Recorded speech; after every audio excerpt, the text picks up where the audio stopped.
Hey, this is Josh Lancaster with Brown Financial Advisory. I wanted to take some time and talk about the recent release of first quarter 2025 U.S. gross domestic product, or GDP, and the volatility we've seen in the stock and bond markets. So let's get started. First, this is me, and then here are some disclosures. So, what I wanted to do today is really talk about three different things. Number one, talk about, of course, the release yesterday of the first quarter gross domestic product for the United States. And while it was down, it was really down for one particular reason that we'll go into. And then number two, talk about the correction we've seen so far this year in U.S. stocks. Really, the volatility, though, that we've seen has made it feel worse than it really is. And then number three, talk about the outlook for interest rates. You really need to look at both the short and long-term areas of the rate curve to get a feel for where things are going. So let's talk about the GDP release that came out yesterday. So one theme in this webinar is going to be tariffs. So as you know, in April, President Trump announced a very large increase in the tariffs that we're going to levy across the board.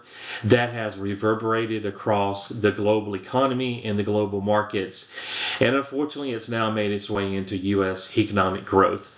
So this is an article from yesterday's Wall Street Journal where it was announced that the first quarter economic growth for the U.S. actually declined by 0.3%. So that would be an annual decline from the first quarter of 2024 through the first quarter of 2025. And it is actually the first negative number that we've had as far as GDP in 3 years.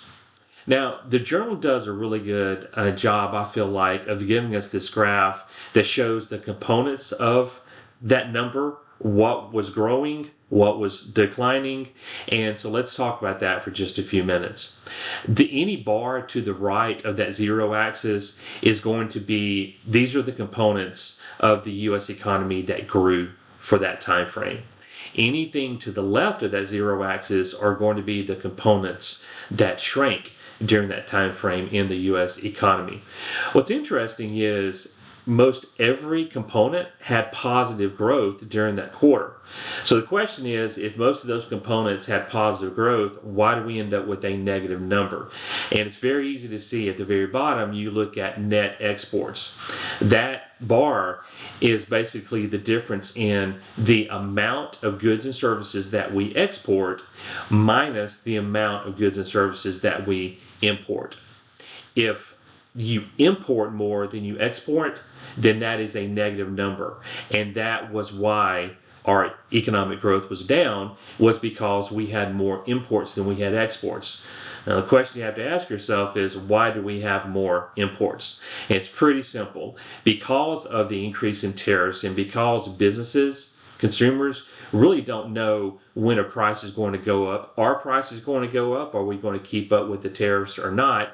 Then they decided to go ahead and front load or go ahead and accelerate their imports so that they can get ahead of any price increases. So that really is why the number is down. Normally, a negative GDP number is just one signal of a possible upcoming recession. But I think in this case, this is more of an anomaly, but only time will tell. So let's next talk about the correction that we have seen in U.S. stocks and how really the volatility that we've experienced has made it feel a lot worse than what it really has been. This slide shows how the S&P 500 has done this year, both from its peak on February 19th and also year to date.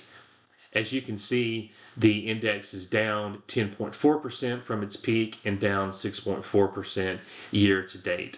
Most of that has been from the decline in the Magnificent Seven stocks, which drove the bull market in the past couple of years, but they've struggled somewhat this year, and that's where most of that has been coming from. A theme of this webinar, as you can probably guess, is volatility. If you've been keeping up with the headlines, then you know that both the stock and the bond markets at times have experienced big swings in valuations, and that is definitely true.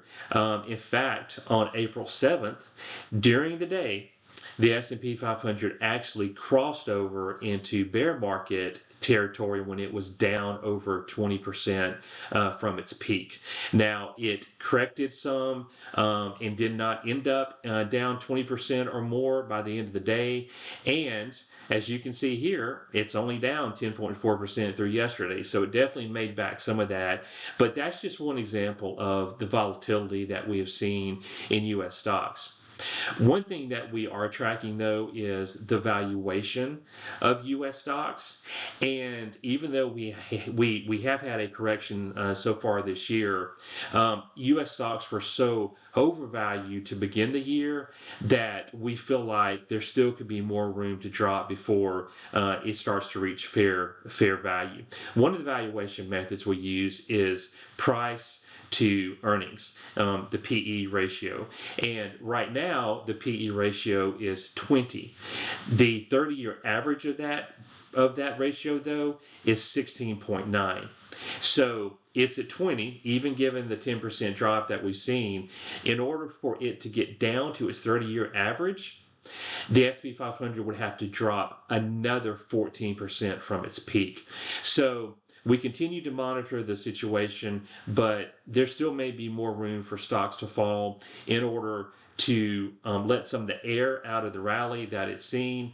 But that's normal for the markets, nothing to be concerned about. And the good news is you are diversified. You are in much more than U.S. stocks. You're in foreign stocks. You've got bonds. So you're diversified, and no matter what happens, your portfolio will be in good shape. So let's next take a look at the outlook for interest rates. You really need to look at both short-term and long-term rates to get a better feel for where things are headed. So tariffs have made the Federal Reserve's job much harder when they're thinking about what do they do with interest rates. They're having to balance economic growth and inflation. The tariffs have put them in a particular tough spot. If you have a decline in economic growth, which we have seen just this past quarter, if you're the Fed, do you lower rates to stimulate the economy? But if you think that tariffs are going to increase rates and therefore inflation is going to continue to be a problem, and you're the Fed, do you raise rates? So that is definitely one thing that we continue to monitor. When you look at the short-term rates, and I'm talking about rates that are paid out on CDs and money market funds, short-term treasury bills, things like that, that is really affected by what the Federal Reserve does and their rate movements in the federal funds rate. So we track that, and this is one tool that we use to track that. It's from CME FedWatch, and basically they look at each of the upcoming Federal Reserve meetings, particularly over the summer, and they price in the futures markets will actually price in what the probability is of a rate cut or a rate increase. And as you can see here in this July meeting, the futures markets are pricing in that there will be rate cuts by the Fed. So they're pricing in roughly a 4% probability that the Fed will cut rates by 75 basis points in that meeting. They're also pricing in a 53%, so the higher probability that the Fed will cut the federal funds rate by 50 basis points. There's also a 38% chance that the Fed will reduce rates by 25 basis points. And then finally, there's almost a 5% chance that there will be no change in rates. So unfortunately, if you've been used to getting really high rates, rough north of 4 to 5% in CDs and money market funds. If the Fed does what the markets think they're going to do this summer, then those rates are going to be coming down. Let's now talk about long-term interest rates, and we're going to talk about the 10-year Treasury yield, which is really the base for many consumer loan rates.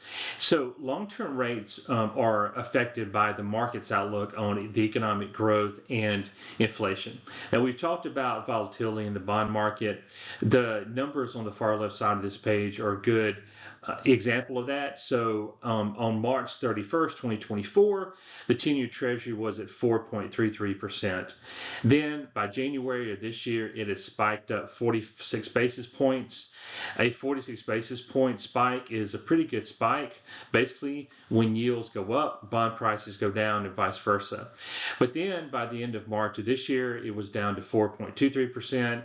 Then on April 11th of this year, it spiked up to 4.48. And then just a few days ago, it ended on 4.19. So a lot of volatility, a lot of spikes, a lot of drops. But the interesting thing is from March 31st, 2024 through April 29th of this year, the yield is actually down 14 basis points. Now, this chart on the right is from Guggenheim, and it shows the history of the 10-year Treasury yield going back hundreds of years. And what you can see is that we have been, of course, in the midst of a bull market in bonds for 10 or 15 years, all the way through 2022. And we have a whole generation of investors that really were not used to high yields. They were used to low yields. Well, what has happened is, of course, the 10-year Treasury has come up. It's at 4.19% now, but it's still below the average, the historical average of a little under 5%. And the good news is Guggenheim, and we feel the same way, they believe as we do that we're going to remain in the trading range of anywhere from 3.5 to 4.5% for the 10-year. So hopefully we've seen just about as much of the spike up as we're going to see, which will be good news for bond investors. Thank you for spending time with me today. And I hope your takeaway will be that because your BFA portfolio is diversified, it doesn't really matter what happens with GDP or with US stocks or with interest rates, you should be fine. And your BFA investment committee will be here and will give you any updates as they occur. Thanks and have a great day.